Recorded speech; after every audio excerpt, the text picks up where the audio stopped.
মঙ্গলবার বৈঠকে বসছে বিরোধীদের মঞ্চ ইন্ডিয়া। প্রায় 3.5 মাস পর হচ্ছে এই বৈঠক। সূত্রের খবর, কোন পথে আসন ভাগাভাগি হবে তা নিয়ে বৈঠকে আলোচনা হতে পারে। মঙ্গলবার ইন্ডিয়া জোটের বৈঠক হওয়ার কথা রয়েছে। সেখানে তৃণমূল, কংগ্রেস সহ একাধিক বিরোধী দলের সদস্যরা উপস্থিত থাকছেন। লোকসভা নির্বাচনের আর মাস 3 বাকি হিসাব মতো। ফলে বিরোধী দলের এই বৈঠক খুবই গুরুত্বপূর্ণ এমনটাই মনে করছে ওয়াকিবহাল মহল। ইন্ডিয়া জোটের অন্যতম শরিক দল আরজেডি আগামী লোকসভা নির্বাচনে জোট বিপুল ভোট পেয়ে জয়ী হতে চলেছে। বৈঠকের আগেই এমনটা দাবি করলেন লালু प्रसाद यादव। इंडिया गठबंधन के बैठक में हम सब लोग आए हैं जी, और इसको बहुत इसका उज्जवल भविष्य है, और इंडिया गठबंधन इस बार देश में सत्ता बनाएगा और हम लोग जीतेंगे, और सब लोग मिलजुल करके हम लोग एकजुट हैं और एकताबद्ध होकर के हम लोग नरेंद्र मोदी के सरकार को उखाड़ के फेंकेंगे। এদিকে রাজনৈতিক বিশ্লেষকদের মতে এই জোট মিটিংয়ে কিছুটা হলেও অ্যাডভান্টেজে থাকছে তৃণমূল।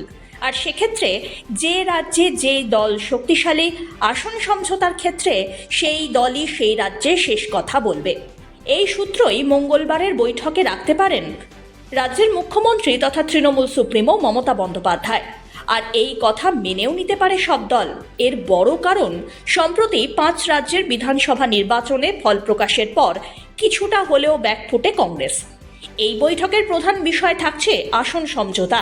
তা কার্যত স্পষ্ট করে বললেন তৃণমূল সাংসদ সুদীপ বন্দ্যোপাধ্যায়।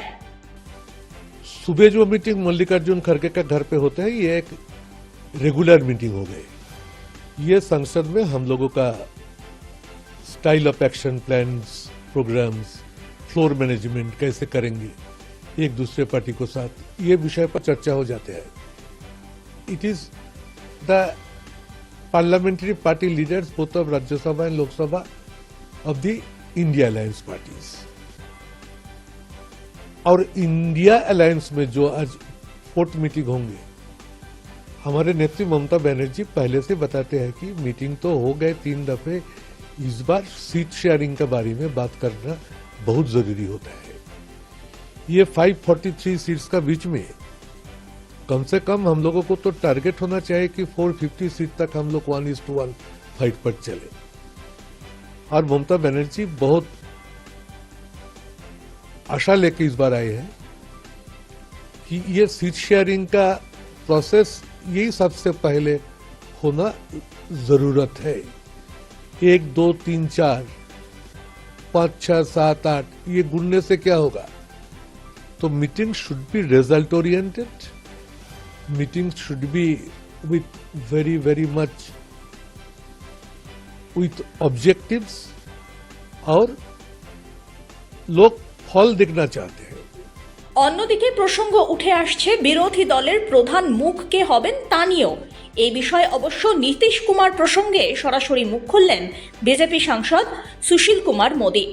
उससे उन्होंने विधानमंडल में दलित और महिलाओं के बारे में जिस प्रकार की ओछी टिप्पणी की, उसके बाद उनकी जो दावेदारी थी संयोजक पद के लिए, वह दावेदारी भी खत्म हो गई। प्रधानमंत्री पद का उम्मीदवार तो दूर की बात, जो संयोजक बनने से वो खुश थे कि मैं संयोजक बन जाऊंगा, वो दावेदारी खत्म हो गई। अरविंद केजरीवाल 10 दिन के लिए अज्ञातवास में जा रहे हैं। कल अरविंद केजरीवाल ने घोषणा कर दी कि पंजाब में सभी सीटों पर वो चुनाव लड़ेंगे। ये बैठक केवल फोटो खिंचाने के लिए बैठक हो रही है, चाय पानी के लिए बैठक हो रही है। इस बैठक का कोई निष्कर्ष नहीं निकलने वाला है। इसके पहले उन्होंने 2 दर्जन सब कमेटी बनाई थी, एक भी उप समिति की आज तक बैठक नहीं हुई। रैली का डेट तय हुआ, जिसको कमलनाथ ने स्थगित कर दिया। उसके बाद रैली का डेट तय नहीं हुआ, और क्या इतनी बड़ी बैठक में सीट शेयरिंग तय होगी? अरे मंशा जाहिर कर सकते हैं कि मिलकर चुनाव लड़ेंगे। तो इन 3 राज्यों के चुनाव के परिणाम के बाद पूरा ये जो इंडिया गठबंधन है इतना डिमोरलाइज्ड है कि वो अब खड़े होकर नरेंद्र मोदी का मुकाबला करने की स्थिति में नहीं है। शरद पवार की पार्टी तो टूट चुकी है।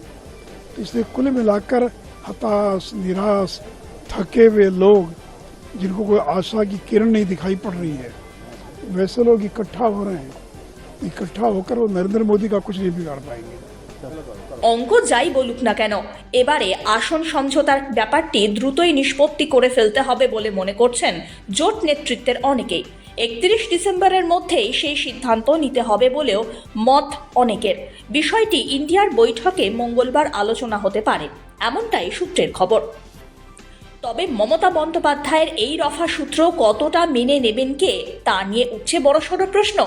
কারণ তাতে সংখ্যাধিক্যের নিরিখে বিহারে নীতিশ কুমার, তেজস্বী যাদব, পশ্চিমবঙ্গে মমতা বন্দ্যোপাধ্যায়, তামিলনাড়ুতে এম.কে. স্ট্যালিন, মহারাষ্ট্রে উদ্ধবপন্থী শিবসেনা, পাঞ্জাব এবং দিল্লিতে অরবিন্দ কেজরিওয়ালকেই আসন রফা নিয়ে শেষ কথা বলতে দেওয়া হবে। সেক্ষেত্রে সংখ্যাগরিষ্ঠতার ভিত্তিতে প্রধান বিরোধী মুখ কে হবেন তা নিয়েও থাকছে বড়সড় প্রশ্ন। Bureau report, one India Bangla.